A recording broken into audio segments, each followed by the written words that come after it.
সম্মানিত ভিউয়ার্স, আসসালামু আলাইকুম। আমাদের প্রায় সবাইরই মাঝে মাঝে পেট ব্যথা হয়ে থাকে।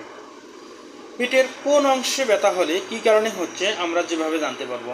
আমাদের পেটের যদি ঠিক এই বুকের মাঝ বরাবর হয়, তাহলে আমরা এটাকে গ্যাস্ট্রিক অথবা আলসারের ব্যথা হিসেবে ধরে নেব।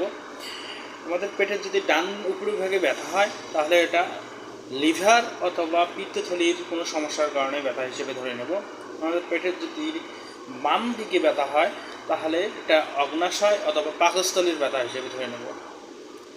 তারপরে আমাদের ঠিক নাভির মাঝখানে যদি ব্যথা হয়, তাহলে এটা গ্যাস্ট্রিক অথবা হজমের সমস্যার কারণে ব্যথা হতে পারে।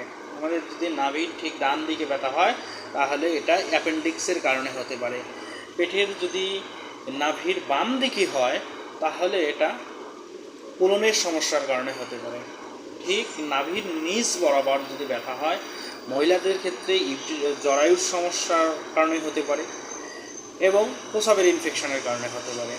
যদি পেটের বাম দিকে ঠিক নিচের অংশের বাম দিকে ব্যথা হয়, তাহলে আমরা এটা কিডনির ব্যথা হিসেবে ধরে নেব এবং বাম দিকেও কিডনির ব্যথা হিসেবে ধরে নেব। এবং কোনো সময় যদি আমাদের পুরো পেটে ব্যথা হয়, তাহলে এটা আমরা ইনফেকশনের ফুড পয়জন